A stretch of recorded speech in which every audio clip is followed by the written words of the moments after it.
Good morning student. आज जो हमारा जो नया चैप्टर जो चौथा जो चैप्टर जो हम चला रहे हैं उसके अंदर एक नया टॉपिक देख रहे हैं बच्चों, शून्य कोटि की अभिक्रिया और प्रथम कोटि की अभिक्रिया।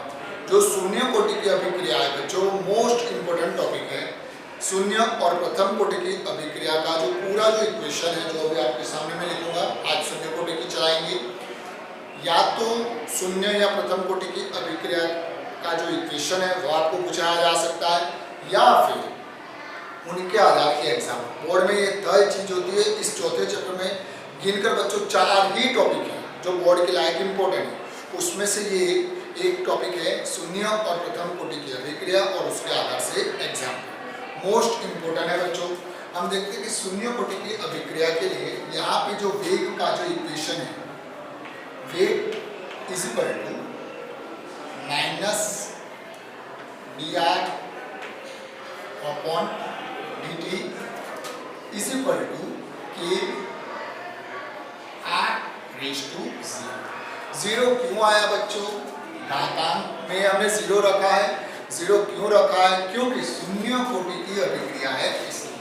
अगर मान लो प्रथम कोटि की अभिक्रिया होती तो यहाँ पे मैं घात में बच्चों क्या लिखता? 1 लिखता। यानी ये जो हमारा इक्वेशन था अभिकारक का जो वेग है माइनस dr अपॉन dt से हम दर्शाते हैं। माइनस क्यों होता है? क्योंकि जैसे जैसे समझ आता है उसकी वैल्यू नेगेटिव में आती है, इसलिए कि r/2। अब यहाँ पे यही वैल्यू रखेंगे। अब किसी भी संख्या की अगर 0 घात होगी, किसी भी संख्या की कौन सी घात होगी? 0 होगी, तो क्या होगा? उसकी जो वैल्यू होगी वह कितनी हो जाएगी? 1 हो जाएगी। ये as it is equal to k into क्या हो जाएगा? 1। यानी r/0 हम ऐसा कह सकते हैं बच्चों, r/0 इज इक्वल टू हमने क्या रखा? 1। किसी भी संख्या की अगर 0 घात हो गई तो उसकी वैल्यू कितनी हो जाएगी? 1। अब यहाँ पे ये dt को मैं कहाँ ले जाता हूँ? उस तरफ ले जाता हूँ, यहाँ therefore ले लेता हूँ। तो therefore इस तरह से इक्वेशन बनेगा minus dr is equal to k, dt को ऊपर ले गया k इंटू dt कंप्लीट। अब ये माइनस को मुझे उस तरफ ले जाना है तो भी मैं ले जा सकता हूँ। तो ध्यान देना, मैं एक्स्ट्रा कम कर रहा हूँ। ये जो माइनस है उसको मैं कहाँ ले जाता हूँ? इस तरफ। या पूरी इक्वेशन को माइनस से गुणा करूंगा तो ये प्लस और वो माइनस। अब यह जो समीकरण उसको मैं कौन सा समीकरण देता हूँ? 1। यहाँ पे मैं ऐसा लिख सकता हूँ, समीकरण 1 का समाकलन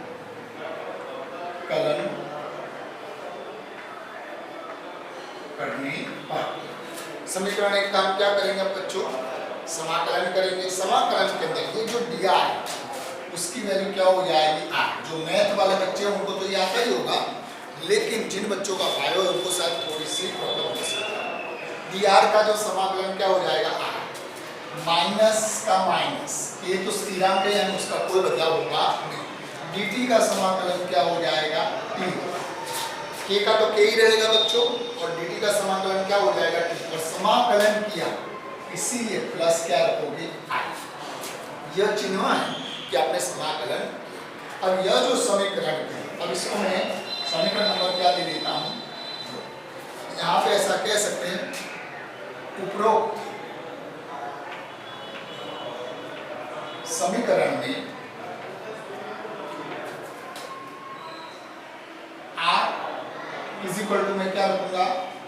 r0 यानी शून्य समय की सांद्रता और t is equal to 0। t is equal to मैं क्या रखूंगा? 0।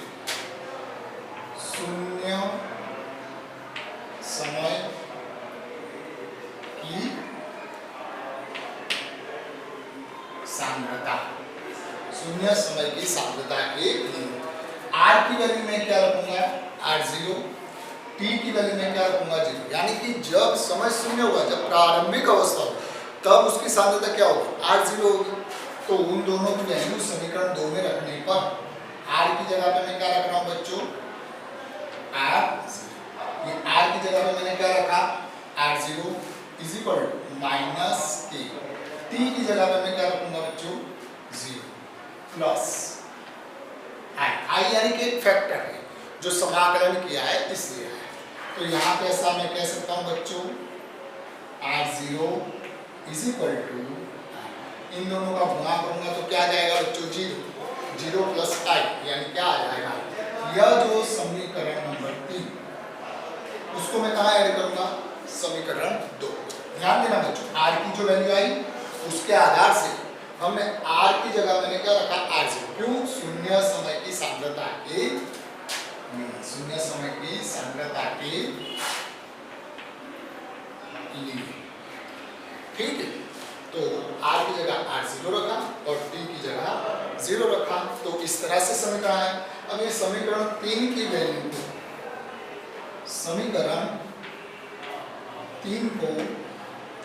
समीकरण 2 में ऐड करेंगे। समीकरण 3 को हम कहाँ ऐड करेंगे, 2 में। तो देखो ध्यान दो बच्चों, r का मैंने क्या रखा, r is equal to minus at plus i की जगह क्या होगा बच्चों r0, I is equal to क्या होगा r0, ये रख दिया। अब इसी समीकरण को मैं थोड़ा सा बदलाव कर देता हूँ, ध्यान देना, यह माइनस एटी को इस तरफ भेज देता हूँ और r को उस तरफ भेज, माइनस एटी को इस तरफ भेजूंगा तो ये माइनस की जगह क्या हो जाएगा, प्लस एटी हो जाएगा। चौक कर लेता हूँ, शायद आपको अच्छे से दिखेगा।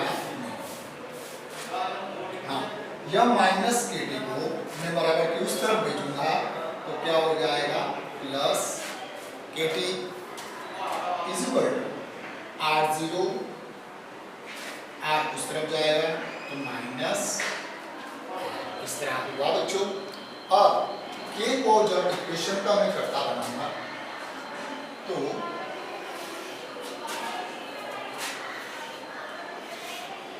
k को जब मैं इक्वेशन का करता बनाऊंगा तो t कहाँ चला जाएगा, बटे में चला जाएगा। तो k is equal to r0 minus r बटे t, यानी ये आपको जो वेग स्थिरांक k का क्या आ गया, समीकरण आ गया। और इसी के आधार से ग्राफ के बारे में बता देते हैं। ग्राफ मैं इस तरह से लिख रहा हूँ, यह जो बात है वो आ जाएगी सांद्रता, जिसे मैं r से दर्शाता हूँ, ठीक है। और यह आ जाएगा समय, जिसे मैं t से दर्शाता हूँ। और यह जो चीज है जहाँ पे आप देख रहे हो शून्य समय, t इज इक्वल टू कितना है, शून्य। और ये जो सांद्रता है उससे मैं क्या कहता हूँ, क्या कहता हूँ बच्चों, यहाँ पे जो ढाल की जो वैल्यू होगी k इज इक्वल, यानी ये जो k की वैल्यू है वो माइनस क्या होगी, माइनस, यानी आप ग्राफ के आधार से भी k की वैल्यू ज्ञात कर सकते। बच्चों ये जो इक्वेशन था उसे हम शून्य कोटि की अभिक्रिया कहते हैं। क्या कहते हैं बच्चों, शून्य कोटि की अभिक्रिया कहते हैं। अब शून्य कोटि में क्या आता है, अर्ध आइसोसेशन, क्या आता है,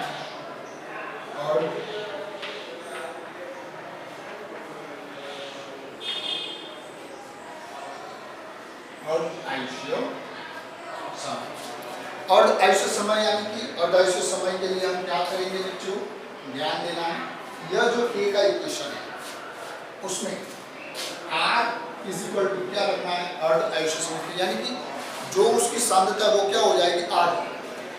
मान मैं पहले t की बात करता हूँ, t की जगह आप क्या लिखोगे, t1/2, यानी कि जो समय ले लिया आपने क्या ले लिया, आधा, इसलिए अर्ध आयुष्य का t की जगह आप क्या लोगे, t1/2। Therefore, r की जगह आप क्या लोगे, 1/2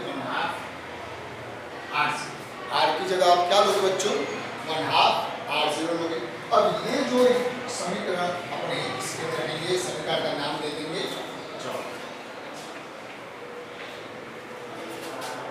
समीकरण 4 में क्या रखेंगे, समीकरण 4। अब बच्चों ध्यान देना, k is equal to r0 minus 1/2 r 1/2 r0। आपको पहले ये इक्वेशन लिखना है, उसके बाद ही लिखना है। मेरे पास जगह कम है इसलिए बच्चों ने डायरेक्ट r0 का r0 माइनस माइनस r की जगह मैं क्या लिख रहा हूँ 1/2 r0। ठीक है, बट t जो था तो t की जगह मैं क्या रखूंगा t 1/2। ठीक है बच्चों, देयरफॉर अब ध्यान दीजिएगा यहाँ पे क्या आएगा k इज इक्वल ये 2 ऊपर जाएगा तो 2 r0 माइनस r0 बटे में। बच्चों ध्यान देना जो मैंने किया है r0 ऊपर आ जाएगा 2r0 माइनस r0 और बटे में क्या आ जाएगा तो और उसके भी बटे में क्या होगा t 1/2। बच्चों ध्यान दीजिएगा अब मैं t 1/2 को इक्वेशन का कर्ता बना दूं तो t 1/2 is equal 2r0 minus r0 बटे 2 था और बटे में इस तरह से मैं रखूं 2r0 माइनस r0 बटे 2 ओवर क्या आ जाएगा बच्चों फिर आ जाएगा कितनी आ जाएगा क्या आ जाएगा ओवर।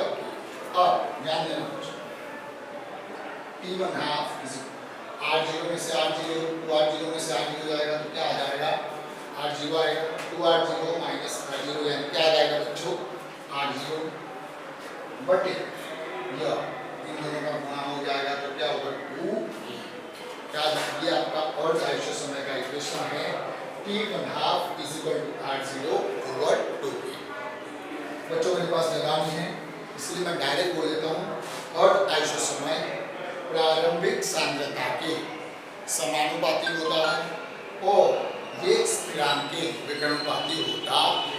जो इक्वेशन से ही हमें पता चल जाता है r0 और t 1/2 समानुपाती है और k यानी कि वेग स्थिरांक और t 1/2 वह क्या होता है विकर्ण। यानी यहाँ पर आपको लिखना है शून्य कोटि की अभिक्रिया में प्रारंभिक सांद्रता और t 1/2 यानी कि अर्ध आयुष्य समय वह समानुपाती होते हैं जबकि वेग स्थिरांक और अर्ध आयुष्य समय विकर्णपाती होता है।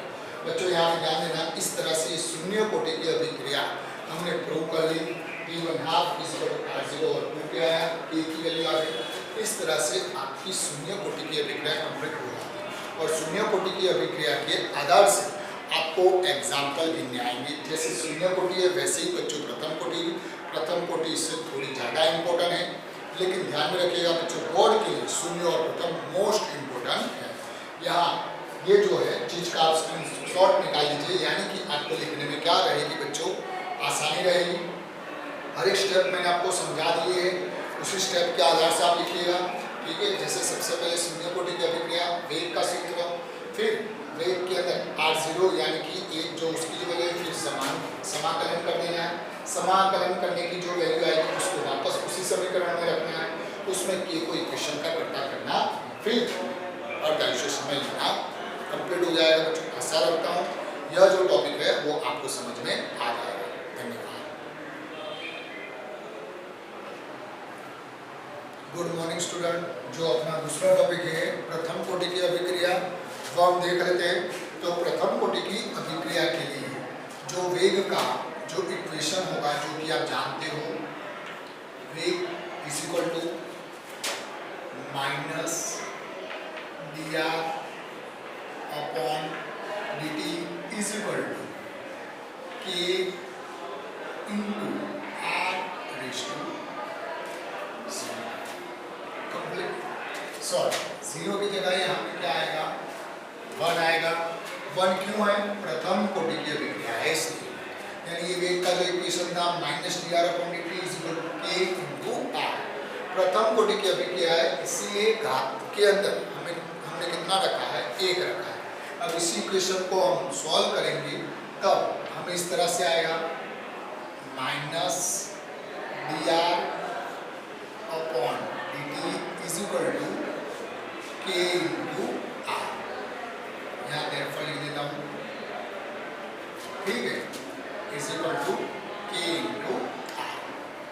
अब इस इक्वेशन को मैं एक और तरह से चेंज करूँगा, ये dr माइनस को मैं यहाँ भेज देता हूँ तो ये माइनस माइनस की आर को मैं कहाँ ले आता हूँ बच्चों, बट्टे में ले आता हूँ, और डी टी को कहाँ मैं ले जाता हूँ, ऊपर। ध्यान दें, माइनस को इस तरफ ले गया, आर को नीचे ले आया और डी टी को ऊपर ले गया। तो ये डी टी को ऊपर ले गया, माइनस को उस तरफ भेजा, आर को नीचे ले गया। अब इसका हमें ये जो समीकरण है उसको मैं नंबर दे देता हूँ। यहाँ हम लिखेंगे समीकरण 1 का हमें समान करेंगे तो उसका जो समानुकरण आ जाएगा वह डी आर अपॉन आर है, तो उसका क्या आएगा बच्चों, एल एन आर। ध्यान रखिएगा, डी आर अपॉन आर का क्या आ जाएगा, L N R is equal minus का तो माइनस, ये तो स्थिरांक है तो उसका स्थिरांक, डी टी का क्या हो जाएगा टी, और समानुकरण किया है इसीलिए फैक्टर के तौर पे क्या आ जाएगा, आई आ जाएगा। फैक्टर के तौर पे बच्चों क्या आ जाएगा, आई आ जाएगा। और यह जो समीकरण प्राप्त हुआ है तो यहाँ पे मैं लिख सकता हूँ उपरोक्त समीकरण में एल एन आर की जगह मैं क्या रखूंगा, एल एन आर 0 रखता हूँ और टी की जगह मैं 0 रखूंगा, क्योंकि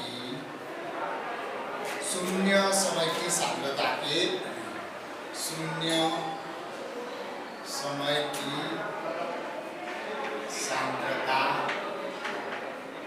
के लिए, कौन से समय की, शून्य समय की सांद्रता के लिए। तो एल एन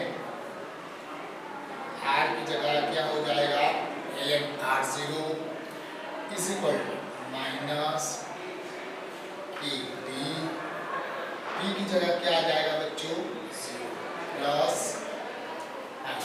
इन दोनों का जो गुणा करोगे तो क्या आ जाएगा, 0। यानी ऐसा कह सकते हैं l N R 0 is equal to क्या होगा, आई। और ये जो L N R 0 is equal to i वो कहाँ रख देंगे बच्चों, इधर रखेंगे, ध्यान में रखना। तो यहाँ पे इक्वेशन आपका इस तरह से मिल जाएगा। इक्वेशन थोड़ा लंबा है बच्चों, लेकिन जैसे हमने शून्य कोटि का किया था बिल्कुल वैसा है। तो l N R is equal to minus k d plus l N R 0, ये आपका इक्वेशन हो गया। अब इस इक्वेशन के अंदर मुझे इक्वेशन का कर्ता किसको बनाना है, के। किसको बनाना है, के। तो के को इक्वेशन का कर्ता बनाने के लिए ये मैं क्या कर देता हूँ, ये माइनस के डी को मैं इस तरफ ले आया, देयरफॉर क्या होगा, एल एन आर 0 और ये उसको यहाँ, तो एल एन कंप्लीट। अब बच्चों ध्यान देना कि टी इज इक्वल टू, यहाँ पे मैं ऐसा लिख सकता हूँ, अब जब लॉग या एल एन हो तो माइनस का मतलब क्या होता है, बटा, और प्लस का मतलब क्या होता है, गुणा।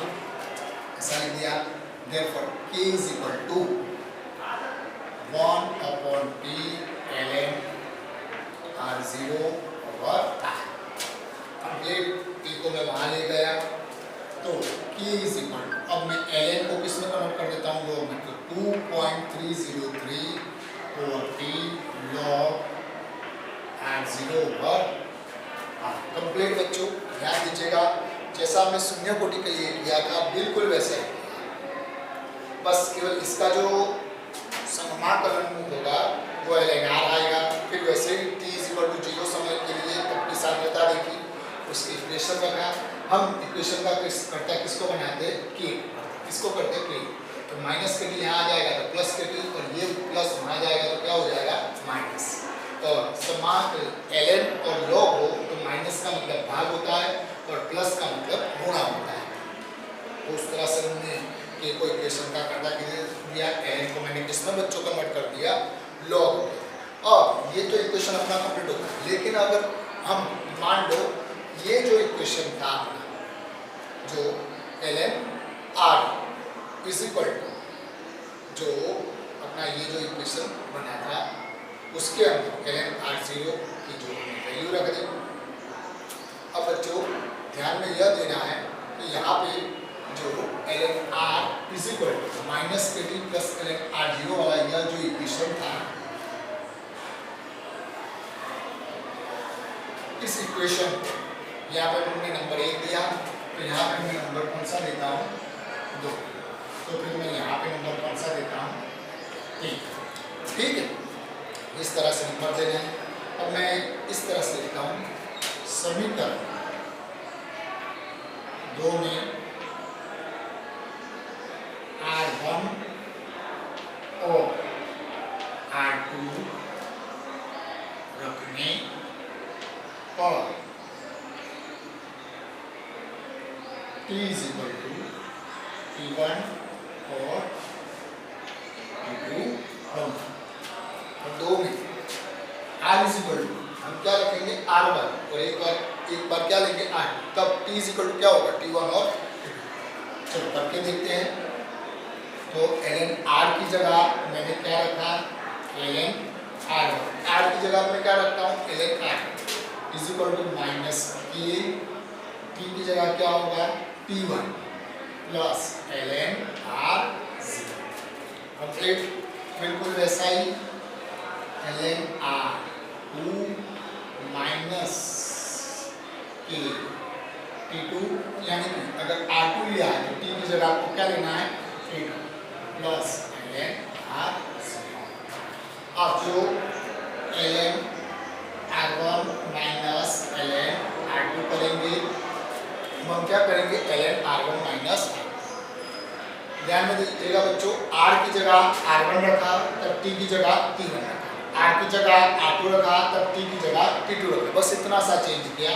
और अब हम क्या करें ln r1 माइनस r2। ध्यान देना बच्चों, जो r1 की जो वैल्यू है उसको मैं रख रहा हूँ, r1 की वैल्यू क्या थी माइनस के t1 प्लस ln r0, यह पूरी वैल्यू थी r1 की माइनस r2, ln r2 की वैल्यू क्या है माइनस के t2 प्लस ln r0। बच्चों जो जगह की कमी की वजह से इस तरह से लिखा है। अब ध्यान दीजिएगा, अगर ये मैं ब्रैकेट निकाल ये ब्रैकेट में निकाल तो यह माइनस माइनस क्या हो जाएगा प्लस। आप एक इक्वेशन ऐड कर दीजिएगा, आपको एक इक्वेशन ऐड कर देना, यानी कि माइनस माइनस प्लस और वह माइनस और ये प्लस क्या हो जाएगा माइनस। ध्यान देना बच्चों, यह ब्रैकेट भी मैं निकाल देता हूँ, यह ब्रैकेट भी निकाल, तो यह प्लस और यह माइनस क्या हो गया निकल गया, यानी ये माइनस अंदर गुणा कर दिया था बच्चों हमने। तो मैं ऐसा कह सकता हूँ कि अब केवल बचा क्या, तो ln r1 minus ln r2 था, तो माइनस का मतलब मैं बटे में भी r2 लिख सकता। ठीक है, इसको मैंने इस तरह से लिखा। अब बचा है जो वही लिखा इज इक्वल टू माइनस के t1 प्लस के t2, यह बचा। अब इसी इक्वेशन को मैं ऐसा भी लिख सकता हूँ ln r1 upon r2 is equal to K को कॉमन निकाल देता हूँ तो क्या होगा t2 minus, therefore k is equal to ये बटे में ये आएंगे तो t2 minus t1 ln r1 upon r2 complete हो गया। अब यह जो एक दूसरा जो इक्वेशन था जो आपका, इसके आधार से हमें उसको घात के स्वरूप में रखना है। इस समीकरण 2 को प्रति लघु गुणा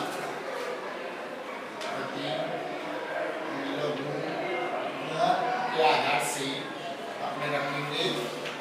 ठीक है, तो गुणांक का r का ln r का क्या हो जाएगा r हो जाएगा, फिर ln r0 का क्या हो जाएगा r0 हो जाएगा और माइनस t हो जाएगा। अब वापस यही समीकरण जो अपना था मेन समीकरण 3 में रख देते हैं। यह प्रति लघु गुणक था, समीकरण 3 के आधार से, तो समीकरण 3 के आधार k is equal to 2.303 over t log r0 over r। इसके आधार से समीकरण 3 के आधार से हमें क्या निकालना है, अर्धआयुष्य समीकरण, और ये अपना मेन इक्वेशन। बच्चों ध्यान देना, किताब में यह आधा दिया है, फिर ये दिया है और फिर ये डिफाइन करके दिया है। मैंने बहुत ही सिंपल तरीके से रख दिया है। आपको प्रथम कोटि की अभिक्रिया जैसे शून्य कोटि का किया था बिल्कुल वैसा ही किया है। हमने सबसे पहले जो वैल्यू लिखी उसमें r की वैल्यू रखने के बाद उसका शून्य समय की सांद्रता की वैल्यू लिया है। शून्य समय की सांद्रता के आधार से फिर हमने k को क्या कर दिया, इक्वेशन का कर दिया। मेरी यही इक्वेशन है। इसके अंदर इतनी चीजें नहीं जोड़ दी जो शून्य क्रम में नहीं थी, जबकि प्रथम क्रम में है। अब इतनी चीजों में भी हमने क्या किया, कुछ भी तो नहीं किया। r की जगह r1 रखा और r की जगह r2 रखा और r1 माइनस r2 किया। उसका जो इक्वेशन आया, बस थोड़ी गिनती ज़्यादा है, बस थोड़ी गिनती ज़्यादा, उसका जो इक्वेशन आया वो रखा। और वही समीकरण 2 जो हमारा था, समीकरण 2 का हमने प्रतिलघु गुणक ले लिया। प्रतिलघु गुणक यानी कि घात के स्वरूप में हमें लगना है, तो ln r का मैंने क्या रखा r, ln r0 का मैंने क्या रखा r0, और इसको मैं कहाँ कन्वर्ट कर दिया घात में, e⁻⁻⁷। अब वही समीकरण 3 के आधार से हम प्रथम कोटि का क्या देखेंगे, अर्धआयुष्य समीकरण। तो प्रथम कोटि का और आयुष्य समय के लिए हमें क्या करना है बच्चों, t की जगह हमें क्या रखना है, t½ रखेंगे। तो जो r होगा, r की जगह क्या हो जाएगा, 1/2 r0 होगा। यह समीकरण 3 में हम यह दोनों वैल्यू कहाँ रखेंगे, समीकरण 3 में रखेंगे। तो जब समीकरण 3 में हम दोनों वैल्यू रखेंगे तो k = 2.303। t की जगह बच्चों हमें क्या रखना है, आप देख सकते हो t की जगह हम क्या रखेंगे, t½ रखेंगे। लॉग जो r0 था उसका क्या आ जाएगा, r0, और जो r है बच्चों, r की जगह हमें क्या लिखना है, 1/2 r0। यानी जो समीकरण 3 के अंदर प्रथम कोटि की अर्धआयुष्य समय के लिए t की जगह मैंने क्या रखा, t½ और r की जगह 1/2 r0 रखा। k = होगा 2.303 ओवर t 1/2 log r0, ये 2 ऊपर चला जाएगा और ये क्या होगा r0, यानी r0 क्या हो जाएगा, कट जाएगा। और t½ को अगर इक्वेशन का घटा बना दूं तो 2.303 ओवर k इनटू log, बच्चों log 2 की वैल्यू जो होगी आप पीछे देख लीजिएगा 0.30। log 2 की वैल्यू, कई ऐसे भी बच्चों को जिनको log देखना ना आता हो तो मैं सिखा दूंगा। तो log 2 की वैल्यू जो होगी वह कितनी आएगी बच्चों, 0.30 ओवर t, और उन दोनों का जब आप 0 का गुणा करोगे तो 0.693 ओवर t, यानी यह प्रथम कोटि की अर्धआयुष्य समय का इक्वेशन बन गया। प्रथम कोटि की अभिक्रिया के लिए अगर अर्धआयुष्य समय का लिखना हो तो t½ = 0.693 ओवर k। शून्य समय के लिए बच्चों क्या है, तो t½ = r0 ओवर 2। ध्यान देना, शून्य के लिए, इसके लिए शून्य के लिए बच्चों क्या आएगा, t½ = r0 ओवर 2, इस तरह से। और तब हमने कहा यह जो सांद्रता इसके समानुपाती और वेग स्थिरांक उसके विकर्णानुपाती, इस तरह का शून्य के लिए आएगा। अगर आपको शून्य कोटि का अर्धआयुष्य समय पूछा हो तो यह इक्वेशन डालोगे। अगर आपको प्रथम कोटि का अर्धआयुष्य समय पूछा होगा तो ये इक्वेशन डालोगे। अगर शून्य कोटि के अंदर आपको ध्यान में आता हो तो p की वैल्यू आएगी r0 minus r upon t के आधार से, उस तरह से जो वैल्यू है यहाँ पे आप देख रहे हो k की value 2.303 into log r0 over क्या आ गया r। अगर प्रथम कोटि की अभिक्रिया के लिए वेग स्थिरांक की वैल्यू निकालनी होगी तो ये इक्वेशन आएगा शून्य कोटि हो गया तो इस तरह से आएगा, दोनों में इतना अंतर है। अब यहाँ पे आपको ये मानना प्रश्न पूछा जाता है, जो शून्य कोटि की जो अर्धआयुष्य समय है वो प्रारंभिक सांद्रता पर आधार रखता है, जबकि प्रथम कोटि की अभिक्रिया प्रारंभिक सांद्रता पर आधार रखता नहीं, क्योंकि देखो यहाँ पे R0 की कोई वैल्यू है नहीं। जो प्रथम कोटि की अभिक्रिया का अर्धआयुष्य समय के अंदर R0 की कोई मेंशन किया नहीं है, इसलिए हम कह सकते हैं कि प्रथम कोटि की अभिक्रिया प्रारंभिक सांद्रता पर, प्रथम कोटि की अभिक्रिया में अर्ध आयुष्य के लिए प्रारंभिक सांद्रता के लिए कोई महत्व होता नहीं, जबकि शून्य कोटि के अंदर उसके ऊपर आधारित होता है। बच्चों प्रथम कोटि थोड़ा सा अलग है, थोड़ा सा जो इतनी चीजें थोड़ी सी अलग रखी थी, बाकी तो हुबहू उसके जैसे ही है, लेकिन यह भी मोस्ट इम्पोर्टेंट। मैं आपको दोबारा थोड़ा सा बता देता हूँ, जिस तरह से हम करते थे बिल्कुल वैसे ही जाना है, और जो हमने आई की वैल्यू उस तरह से रखा था जो शून्य करने बिल्कुल वैसा ही आना है। और फिर बाद में हम ये जब इक्वेशन मिलेगा तो उसमें के को हम क्या करना है, इक्वेशन का करना, ये इक्वेशन में अब इसी के आधार से भी आप प्रथम कोटि की अर्धआयुष्य समय गिन सकते हो, लेकिन किताब में थोड़ी और एक्स्ट्रा माहिती, ये इतनी माहिती आपको क्या दी है, एक्स्ट्रा दी। तो एक्स्ट्रा में क्या था, आर की जगह बच्चों ने R1 रखा और आर की जगह हमने क्या रखा, R2 रखा। फिर बस ये समीकरण 2 था, उसका प्रतिबिंब का जो इक्वेशन था, बस ये दो चीज नहीं थी, बाकी तो बिल्कुल एज इट इज है। फिर ये जो इक्वेशन लिया उसमें t की जगह में T1/2 रखा और r की जगह 1/2 R0 रखा। और ये जो इक्वेशन है बच्चों 3 से 4 बार लिखना है, तभी समझ में आएगा, वरना समझ में आने वाला नहीं है। आशा रखता हूँ टॉपिक आपको समझ में आ गया होगा, कोई प्रॉब्लम हो तो आप बताइए।